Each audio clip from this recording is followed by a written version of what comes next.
My name is Christopher Renstrom, and I'm your weekly horoscope columnist here on Astrology Hub. And this week, I wanted to talk to you about the upcoming Sun-Pluto square on April 18th. Now, this particular square with the Sun in Aries going up against Pluto in the zodiac sign of Capricorn is very important this week because this week is the last time that these two planets will be forming their square in these two respective signs. Yes, this is the last time that the Sun in Aries will be squaring Pluto and Capricorn for the next, 240-ish years. So it's definitely the last time that we will be seeing this square in our own lifetimes. Now, the Sun in Aries squaring Pluto and Capricorn is what we call an angular square. It involves the two cardinal signs, and it pits them against each other because it is the nature of squares to describe the characteristic of conflict in astrology. In other words, when one planet squares another planet, they are in conflict. We can see this easily because the Sun is exalted in Aries, the zodiac sign of spring. So the Sun represents everything that's fresh and youthful and starting out in life. It's very robust and full of vim and vigor and energy, and sort of marching on out into the world to prove itself, to go on heroic journeys and wonderful adventures. This is the Sun in the zodiac sign of Aries.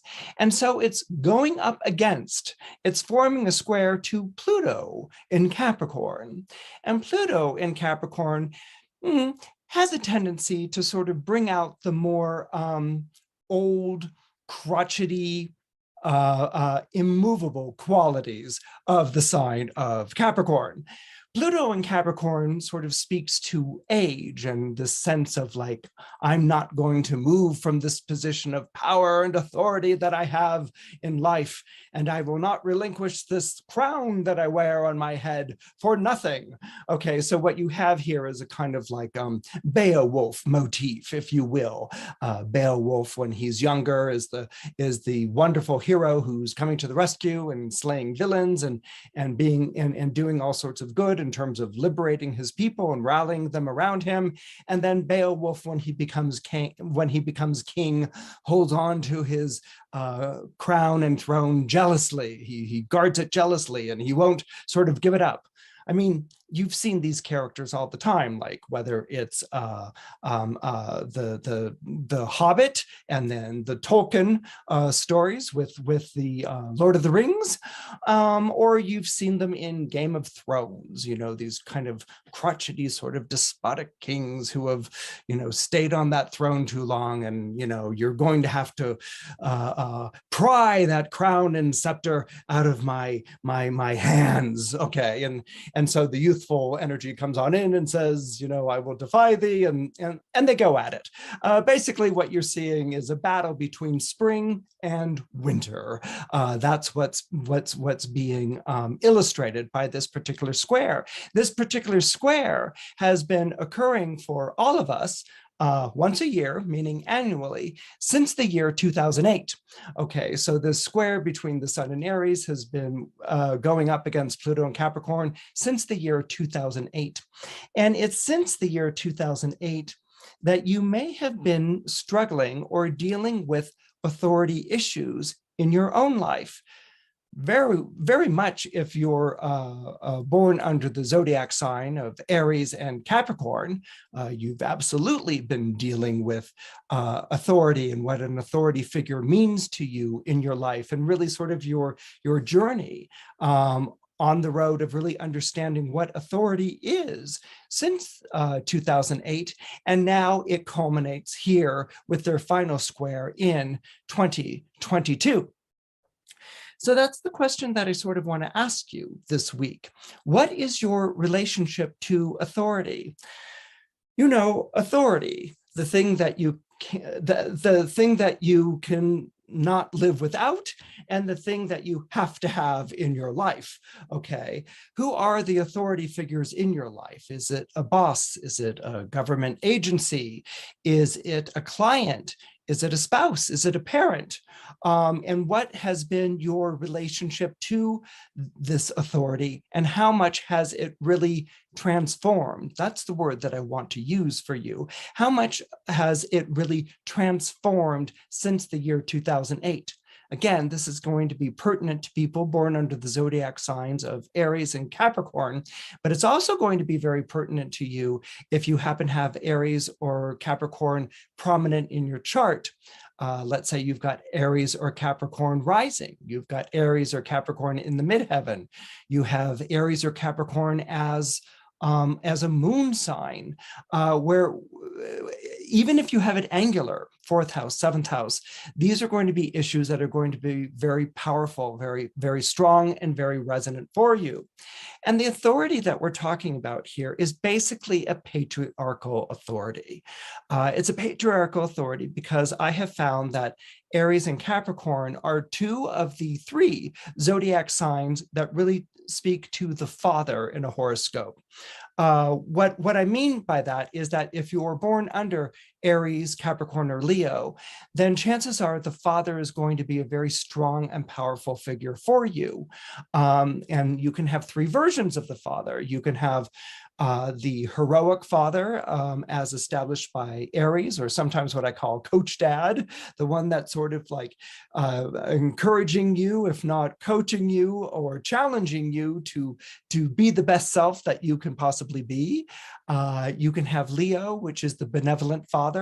Doesn't mean that if you're born under Leo that your father was particularly benevolent, but that is a reference to the time of year, which is summer, which is a time of abundant heat and light. And so Leo will often represent the good father, the father that we always wanted to be in our lives, whether that person actually showed up or not. Okay, and then Capricorn.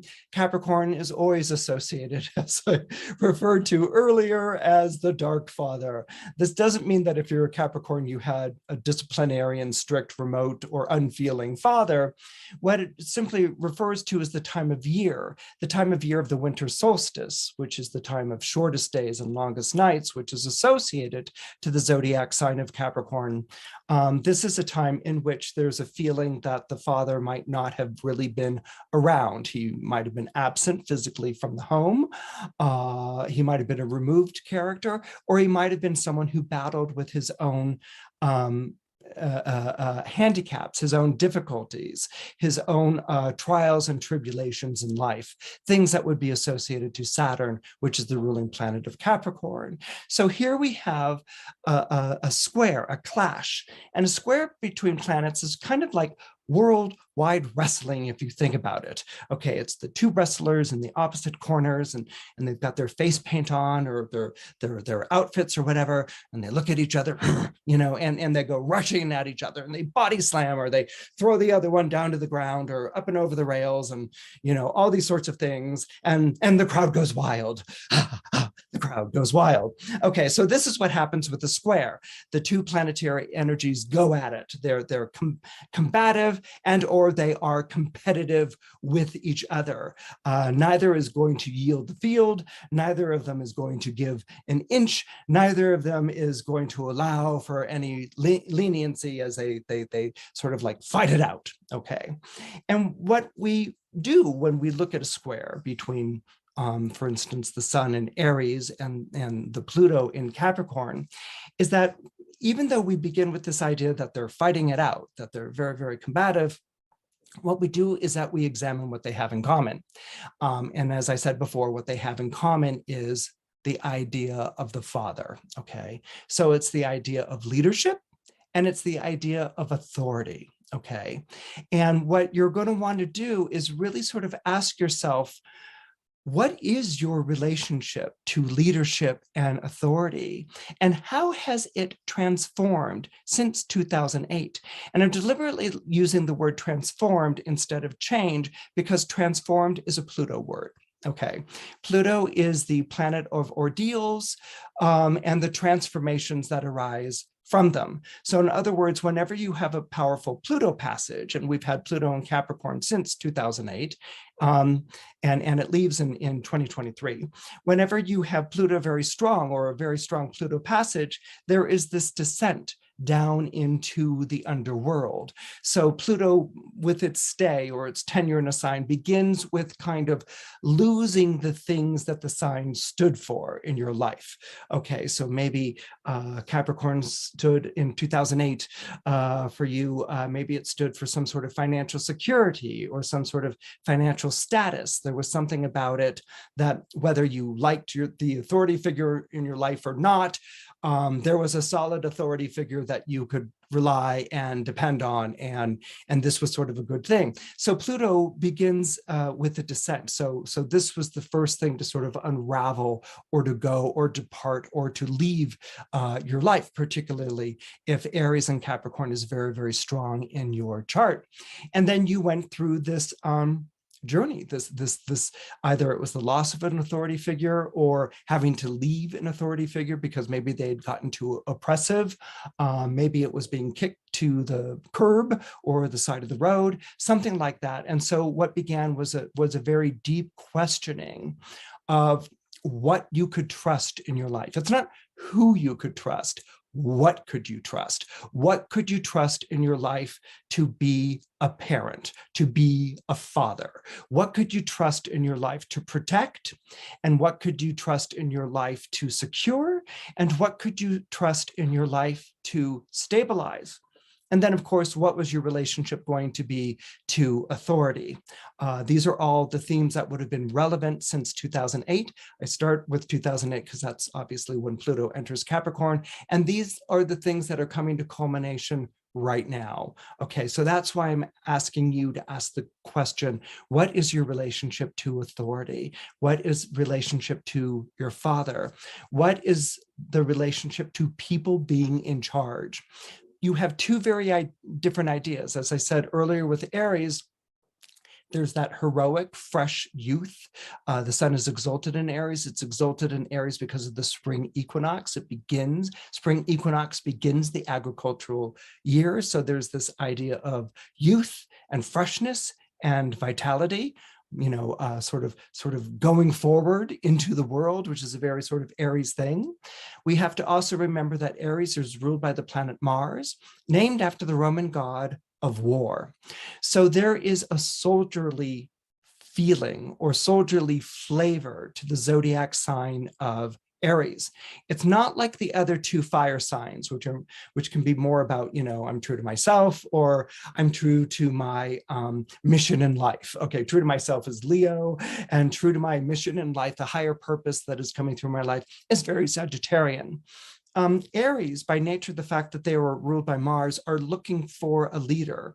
Pet peeve disclaimer here from me. I find myself often very perplexed as to why many astrology books will describe Aries as being a natural leader. I've actually found the opposite to be true. I think that the idea of Aries as a leader comes from the fact that it's first. It's the first sign of the agricultural season. So Aries wants to be first and it wants to be out there, and Aries wants to take the lead. Okay, that to me fits with Aries. But the idea of leadership, okay, which is all eyes on you. Leadership, which is about giving direction. Leadership, which is about delegating responsibility and marshaling the forces and organizing them. That I find to not be the strongest of the Aries qualities. Aries wants to be the soldier or the policeman or the enforcer. It wants to be the person who enforces the will of the person in charge. It wants to be the person who makes sure that things are obeyed and things are done. Okay, and Aries, because of its fiery nature, and Mars is very much about things that are critical and very much about things that are urgent and very much about things that need to be done now. Okay, so this is very Aries. So Aries wants someone to follow. Aries very much wants a leader or someone in charge, but Aries doesn't just blindly sign on for this. Aries can get very critical about the person who's in charge. And if Aries feels for a moment that this person isn't up to snuff, or that their credentials are a little wonky, or that they're not showing the toughness and the firmness and the focus that we need from a leader should be better than who we are as far as an Aries is concerned, then an Aries, in true David versus Goliath fashion, will take a stone, throw it in a slingshot, whip it around its head a few times, and take Goliath out. Okay, Aries will be the first one to challenge the leader in worldwide wrestling, you know, that kind of like challenge, that duel, and take the leader out. Okay, and reveal the leader for being this weak-willed person, this person who didn't have the character, this person who didn't have the backbone, this person who was inept or incompetent and didn't have the nerve or the courage to lead. Okay, Aries will reveal this, you know, and so everyone, you know, applauds Aries. Huzzah, huzzah! That was very good. You revealed this person who wasn't able to lead. That's wonderful. So Aries, why don't you take the crown? Why don't you take the lead? And that's where you see Aries get very uncomfortable. They're like, no, that's not why I did this. That's not what this was about. I was fighting a just cause. And why don't we give the crown to Susie over here? Okay, so Aries will go, you know, after fighting the fight and overthrowing the tyrant, Aries, you know, with people, you know, giving the responsibility of leadership to Aries, will, I have found more often than not, go and give that crown or that mantle or that position or that place of leadership to someone else. You know, Aries is very uncomfortable in a leadership position because it knows that all eyes are going to be on it and it's going to have to live up to this. And Aries doesn't always feel like it can. That's because this is a sign that really emphasizes striving over arriving. Aries is a sign which is about rising to the occasion of a challenge, but it gets very suspicious of those who are in charge. And I don't know if it's an elitist thing or if it's a, you know, sort of like anti-snotty thing or, you know, people away from the heat of battle aren't really as real as the people who are involved in it. I don't know exactly what it is, but this is something that I've observed. And so this is something that's going to be very much a part of the conversation or the dialogue that's going on. Let's flip it. Let's go to Capricorn. Capricorn is the person who's in charge and probably didn't want to be. Okay, Capricorns find themselves, I mean, they're the mountain goat, they're climbing up, you know, and then we have this marvelous relationship between rams and goats and like they are not the same species and how does that work out? Okay, but Capricorn is the mountain goat, it climbs up to the heights. And everyone will say, oh, it's ambitious, it's driven, it's power hungry. Capricorns, they need to be on top and things like that. Capricorns need to be on top because Capricorns live with an enormous amount of fear. Okay, they live with, they are ruled by Saturn, which rules over fear, chiefly fear. It also rules over things like anxiety and depression and insecurities. Saturn rules over all those things that nobody ever really wants to talk about, things that are considered weaknesses. Okay, but where other signs can be paralyzed by their fears or hobbled by their insecurities or wrestle or compensate even for their weaknesses, Capricorn actually is fueled by it. It's fueled by fear. It's fueled by weakness. It's fueled by inferiority complex.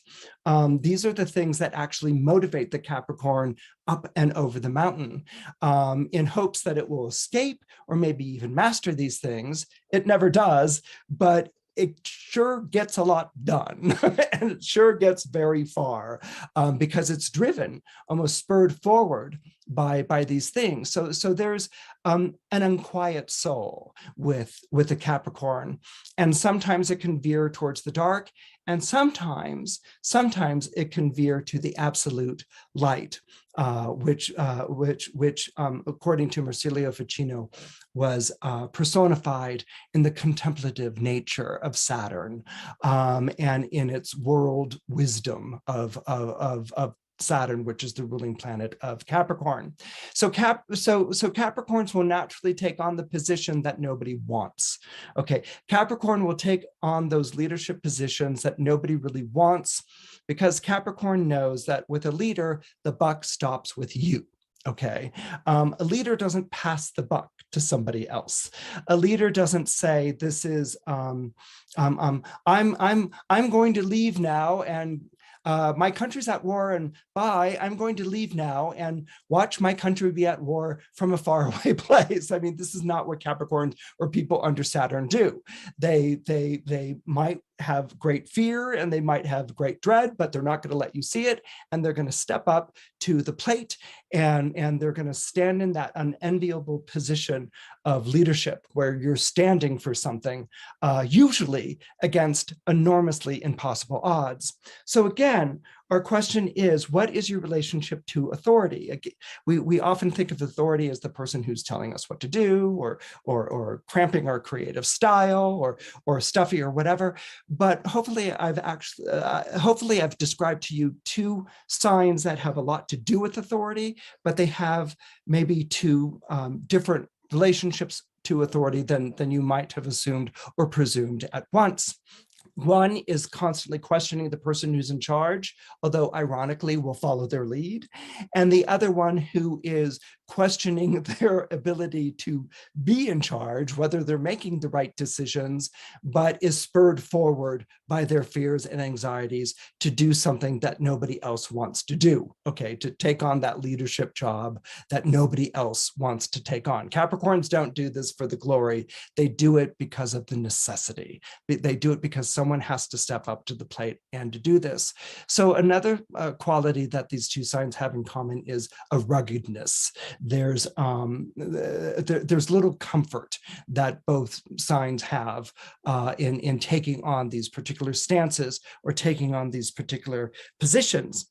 I was having a conversation with my husband a few weeks ago. He's the artistic director of a ballet company, and I've talked about ballet before on these podcasts, and I'm going to talk about ballet a little bit again today, simply because there is a martial element to ballet. Meaning that there's a soldierly element to ballet. What is asked of the body is more than most people can bear. Okay, it's an athletic demand that's made upon the body to perform over and over and over again. And like athletes, ballet dancers do this, and they do it with the knowledge that their body's not going to be in great shape as a result, that their body's going to suffer the consequences of these demands that are being made upon it. And I've also spoken about the Saturnian quality to ballet. I spoke about it before in the context of Aquarius, but now I'm going to talk about it a bit in the context, or just sort of bring up the context of Capricorn, because Aquarius and Capricorn are both, of course, ruled by Saturn. And what we see here is this idea of discipline and of severity, austerity. There's a discipline to ballet. The whole point of ballet is to be constantly critiqued, is to be constantly corrected. Now, we all experience some amount of critique or corrections in our lives, particularly in employment. And this is how you can do a better job, or might I suggest this, or something along those lines. But believe me, we don't experience it to the extent that ballet dancers do, all right? Even athletes get sort of like yelled at or whatever, but not all athletes. There are some athletes who, in which they are critiqued. Their performance out on the field or on the skating rink or whatever is really gone over with great specificity. And that is absolutely what a ballet dancer goes through. Not only are they continually looking at themselves in the mirror, and they look at themselves in the mirror to correct their body placement and alignment, as well as to memorize their body placement and alignment, because there's not a mirror in front of them when they're performing on stage. But it's a constant critique that they also do upon themselves. They're looking at themselves and they're looking at the other dancers in the company, and they're comparing. And so something which is a mainstay in the field of ballet is this idea of corrections, which is very Saturnian to me. You know, here's a correction. This is what I need you to do to make your performance better. Okay. And so dancers accept this. This is ballet dancers accept this. This is what being part of a professional company is. And so, you know, the idea that they're going to get correction is something that they expect. Okay. But on an early morning walk with our dog, you know, Adam was talking to me about the fact that there were 3 types of dancers. Okay. Which I found rather intriguing. Like, okay, what are the 3 types of dancers? And he said, the first type of dancer simply takes the correction. Okay. They're like, oh, okay, that's what you want. And they take the correction. I'm like, okay. And then he said, then there's a second type of dancer. And I said, well, what's the second type of dancer? And he says, the second type of dancer thinks that the correction has nothing to do with them. And I want you to think about that for a moment. The second type of dancer thinks that the correction has nothing to do with them, which I was like, oh my God, that's like so fantastic. Okay. And then I said, well, what's the third type of dancer? And he said, the third type of dancer thinks that if they're getting a correction, that means that they are absolutely the worst dancer in the entire world. Okay. So the fact that they're getting a correction means they're the worst dancer ever. And I was thinking to myself, oh my God, that's so hysterical, because I've seen it over the years and the different companies that Adam has worked with. But I thought, oh my goodness, that so applies to life outside a ballet studio as well, you know, and our relationships to correction, our relationship to authority. And again, I wanted to really sort of frame it in the signs of Aries and Capricorn. You can get, you know, you've got 10 other variations on a theme, but I really wanted to orient it in the signs of Aries and Capricorn, where there is a need for someone, for both signs. There's a need for someone to be in charge. There's a questioning about the person that's in charge, but there absolutely is this expectation of correction. This is something that both signs very much have in common, whether it's the militaristic background of Aries, or whether it's the very disciplined and austere background of Capricorn. There is this expectation of correction. And I wanted you to think, or to ask yourself rather, where do you fall in these 3 categories? Now, they're not fixed, and you're going to say, Christopher, that's silly, it's always liquid or whatever, but I really want you to think about it during this time that we're experiencing the last Sun and Pluto square. Where do you fall in these 3 categories? Do you simply take correction? Do you take correction because that's expected of you? Do you take correction because it sounds reasonable? Do you take correction because your automatic response to authority is like yes and to obey? Do you take correction because it's your job to take that correction and figure out how that works in your life, and you might have a more collaborative or a conversational attitude about correction? Is correction something that you welcome? You know, are you one of those people that really has no problem with someone saying, you know, you could do this better, and why don't you try this or that? And you're like, wow, that's fantastic. I never even thought about that before. Are you one of those people? Okay, that all goes in the first category of takes correction well, kind of like, sounds like a report card from the 3rd grade, like plays well with others, takes correction well. But takes correction well is actually a very valuable and a good thing if you think about it. Or are you in the second category? The second category is those who think that the correction has nothing to do with them. So do you just have this natural, like, oh, that correction was meant for everyone else, but not for me? Like, is that your relationship to correction? That this just doesn't apply to me because I'm just so fabulous, you know? Do you have a disconnect? You just don't hear the correction at all because you're involved in what you're doing, and it just never enters your head, you know, like you don't hear it at all. Or Do you have this feeling of the correction doesn't have anything to do with you because someone's trying to stifle your creativity or bring you down? And so you're going to respond with this correction has nothing to do with me. What I'm doing is completely my own thing, and I'm so fabulous. Or does the correction have nothing to do with you because you don't hear it? Is a correction made, but you just don't hear it. It reminds you of something else, and you go to that something else that the correction reminds you of, and maybe you talk to that person about what you heard and what you took in, and the person who gave you the correction might be looking at you like, I don't think you heard a word that I said. Okay, so that can all go in the second category. Are you the exception to the rule? Is an authority figure trying to stifle you? Or did you just not hear it for various and sundry reasons? And so the correction never gets applied. And then let's conclude with the third category. Those that think that getting a correction means that they're the worst dancer in the world. Okay, what is your relationship to correction? Okay, do you tense up? Do you get very defensive? Do you get very afraid? Do you, feel like you're being called out, that you're being singled out?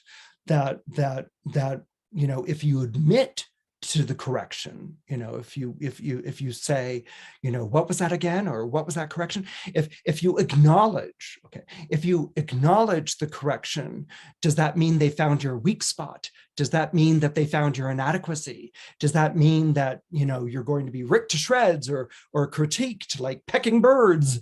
Does that mean does it open up the floodgate of all of your fears and insecurities and inadequacies? And do you begin to cry and get upset? And do you cry and get upset to the extent that the person has to take back their correction or has to mollify it in some way or soften it? And that's the only way you can make them stop, type of thing. Are you not available for correction, or does correction make you suffer all of this turmoil? So anyone exercising authority over you, is there some great fear that you've done something wrong? Or do you immediately go to a place where you assume that you've done everything wrong and you get very upset about it? And is that done to show that you've been properly reprimanded, or do you get very upset about it because that's your way of shutting out what the correction is that's being levied upon you? Does it make you feel like you're being tested and there's no trust, and they're just like looking for ways to correct you and to torture you, which is kind of like the flip side of category 2. So what I want you to do in the privacy of your own home while listening to this broadcast is really ask yourself, what is your relationship to correction? What is your relationship to authority? Is authority something you blindly follow? Is authority something you blindly rebel against? Is authority a necessary evil? Is authority something that disappoints you over and over again? Or in your reactions to authority, in your education with authority, in your experience with authority, have you moved to a place where you are taking on the authority in your own life? Have you gotten to a place where you realize that you are your own authority? And what does that mean? Are you your own authority because you're blocking everyone out? Are you your own authority because you're the best at what it is that you do? Or are you your own authority because you've taken in these corrections, you've taken in these altercations, you've taken in these experiences, and you've become enriched or marinated by them. So the question that I want to ask you to sort of think about as we conclude for this week is authority. I really want you to think about what authority means to you, and how in these years since 2008 have you grown to become the authority in your own life.